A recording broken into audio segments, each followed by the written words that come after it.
Oke, halo semuanya, apa kabar? Balik lagi sama gue. Jadi di video kali ini gue pengen ngebahas keyboard budget lagi. Entah kenapa belakangan lagi pada ngerilis keyboard budget semua.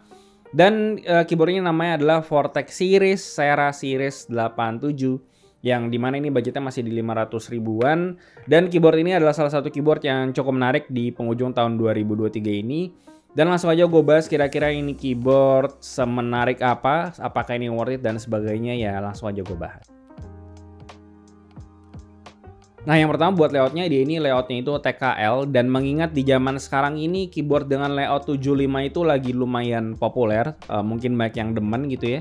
Dan memang secara fungsional keyboard TKL sama keyboard 75 itu masih mirip-mirip fungsionalnya. Cuma menurut gue pribadi keyboard TKL itu punya daya tariknya tersendiri gitu, dan bahkan sampai sekarang gue masih punya keyboard TKL juga yang custom gitu ya.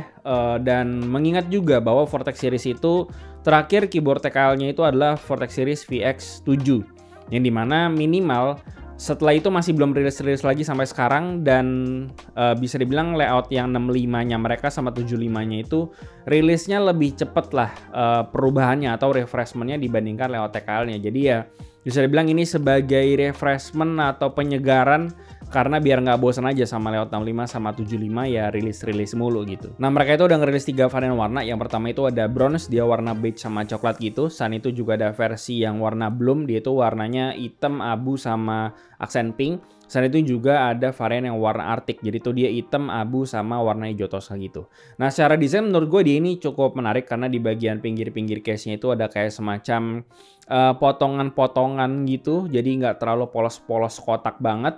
Selain itu di bagian sampingnya juga ada side glow RGB, dan dia di bagian atas arrow-nya itu ada aksen RGB strip juga, yang dimana gue sebelnya itu adalah di bagian RGB stripnya itu dia itu alignment-nya gesernya tuh ke kanan guys, jadi bukan di tengah, dan ini agak sedikit mengganggu mata gua gitu ya. Coba balik lagi, ini mungkin preferensi aja kali ya. Dan di bagian bawahnya itu dia ada kayak pattern garis-garisnya gitu, dan fitnya pun juga bisa di-adjust tingginya. Lalu untuk material case-nya di sini pakai bahan ABS plastik yang secara build quality menurut gua bukan yang terbaik. Terutama yang versi warna hitam, untuk finishingnya itu menurut gue kurang konsisten aja gitu. Masih ada kelihatan bekas-bekas moldingnya, ya ada yang kelihatan lebih hitamnya tuh lebih tebel gitu-gitulah. Dan sebenarnya untuk yang versi warna beige-nya sebenarnya juga 11-12. Cuman sih yang warna bronze itu dia ketolong sama warna yang lebih terang. Karena kalau yang di versi warna hitam dikenain cahaya, dia itu kan lebih kelihatan ya permukaannya kayak gimana gitu. Nah, si yang warna bronze itu ketolong lah. Lalu untuk apakah ada creaking atau enggak, dia masih bisa di bengkok-bengkokin gitu ya, karena dia layoutnya juga lebih panjang. Cuman untuk suara creaking minimal di 3 unit gua nggak ada suara creaking sama sekali. Dan ya overall secara build quality untuk keyboard 500 ribu menurut gua dia ini cukup decent atau cukup seadanya bisa dibilang. Untuk keycapnya di sini gue impress karena di sini mereka pakai keycaps OEM Profile PBT double shot yang kualitasnya bagus menurut gue, dan ini kayak pertama kalinya gue ngelihat keycap OEM Profile PBT double shot yang bagus kayak gini. Sebelumnya itu sebenarnya ada itu di Maxfit 61 Frost, cuman di sini kualitasnya lebih bagus lagi sih keycapnya. Dan secara printing aman, konsisten, nggak ada yang mencong-mencong, nggak ada komplain sama sekali dari gue untuk printingnya. Dan karena dia juga tidak tembus LED, jadi otomatis mereka bisa pakai atau memantapkan material PBT double shot yang ada di sini, gitu ya. Dan selain itu juga untuk masalah surface-nya, dia itu surface-nya bisa dibilang permukaannya itu bertekstur, jadi pas di tangan minimal nggak licin, dan overall gue nggak ada komplain sama sekali soal keycapnya. Lalu yang lucu di sini itu adalah keyboard ini tuh punya switch on off, dan awalnya itu gue kegocek, gue pikir dia ini on off-nya buat pindah antara wire sama wireless, karena awalnya gue pikir tuh keyboard ini wireless, tapi ternyata tidak gitu. Ini switch on off-nya itu buat nyala atau matiin si RGB-nya guys. Jadi ya gue sempet kegocek. Dan di bagian sebelahnya itu ada switch untuk ganti ke Windows mode atau ke Mac mode. Di sini buat paket pembeliannya cukup ringkas, dapat switch keycap puller, dapat kabel USB-C, dan dapat ekstra keycap aksen sesuai sama warna yang kalian pilih. Dapat di escape, enter, terus di arrow key sama di spacebar. Dan yang gua agak bingung itu di sini tuh kita dapat enter buat di numpad sebenarnya. Cuman kan keyboard ini bukan numpad ya TKL, tapi dia dapat ekstra enter buat di numpad.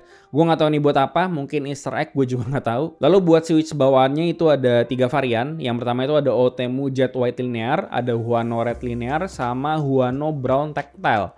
Dan yang paling gue suka dari antara ketiga ini itu adalah si Otemu Jet White, karena dia itu linearnya stoknya smooth banget.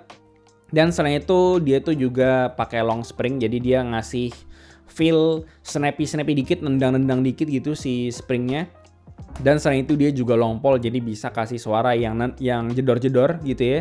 Cuma kalau misalnya kalian prefer pakai switch yang lebih normal atau lebih seperti pada umumnya, kalian mungkin bisa ke Huano Red sama Huano Brown aja, dan balik lagi itu ke preferensi kalian. Oke, jadi langsung aja ke bagian dalam keyboard ini. Jadi cara bongkarnya tinggal dicongkel doang aja bagian pinggir-pinggirnya, dan dia ini memang rada keras ya, jadi agak susah buat ngebongkarnya. Cuman bisa kok, tinggal dicongkel-congkel doang aja.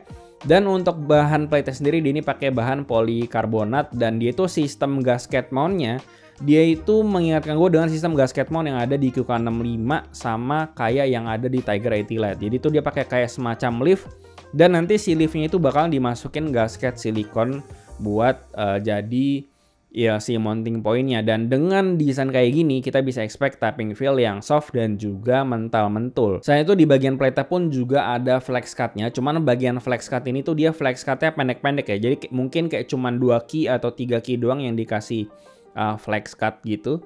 Dan bagusnya lagi adalah di bagian PCB-nya akhirnya dikasih flex cut juga. Setelah di GT65 gue komplain kenapa tidak ada flex cut di PCB-nya kalau misalkan mereka memang pengen incar flex, dan akhirnya itu diimplementasikan di Sierra Series 87 ini.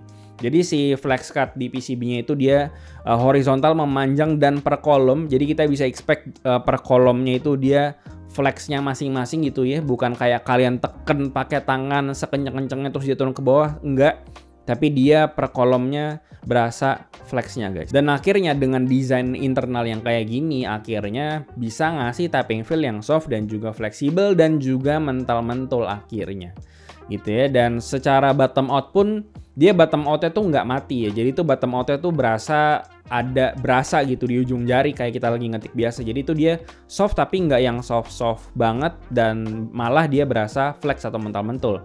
Dan ini kalian bakal cocok sama keyboard ini kalau kalian memang suka tapping feel yang soft dan juga fleksibel kayak gini. Lalu buat akustiknya udah lengkap, dapat case foam itu ada 2, ada yang silikon sama ada yang foam tipis gitu. Selain itu di bagian plate-nya juga dapat plate foam bahannya EVA. Dan kita ada dapat juga PE foam, yang dimana PE foamnya ini tuh literal ya guys, literal PE foam yang bukan dicetak gitu kayak di keyboard-keyboard yang sebelumnya pernah gue temuin.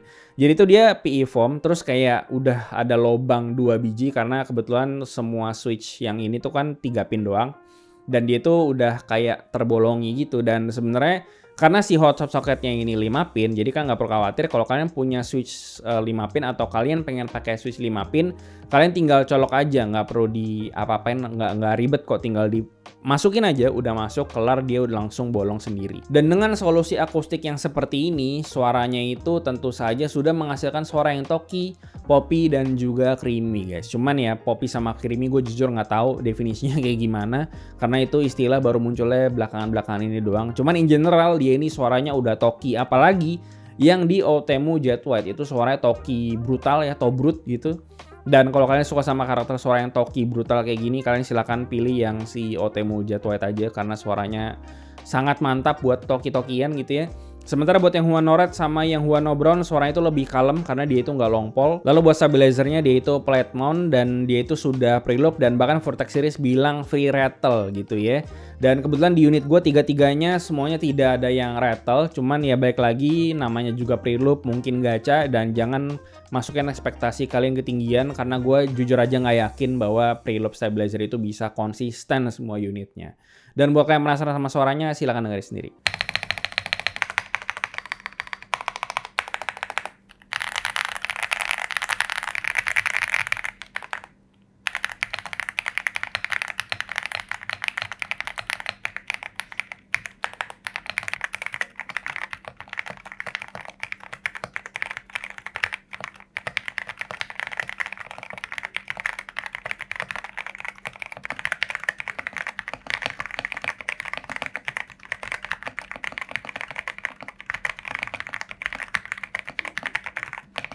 Ya kurang lebih seperti ini software dari Vortex Series Sera Series, dan di sini tuh dia kelihatan masih pakai bahasa Mandarin ya, dan sebenarnya fungsinya kurang lebih sama nih. Kalau misalnya kalian pengen ganti, contohnya gue pengen ganti A, ya itu tinggal diganti dong di sini jadi S. Terus kalau mau jadi multimedia juga bisa nih ya tuh, jadi bahasa Mandarin gitu. Cuman ya kalau mau dibalikin tinggal dibalikin. Terus untuk event layernya juga bisa diganti di sini, kecuali yang di merah ini nggak bisa diganti ya, sisanya bisa. Terus ini karena bahasa Mandarin gue nggak ngerti, cuman kayaknya ini buat makro sih kelihatannya. Untuk lightingnya juga bisa diganti.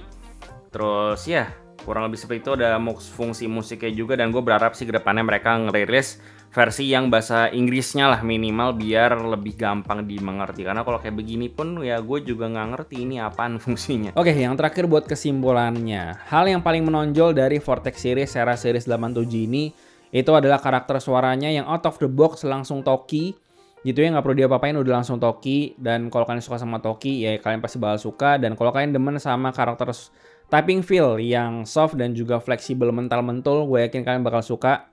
Dan selain itu juga keycapsnya kualitasnya cakep menurut gue di sini.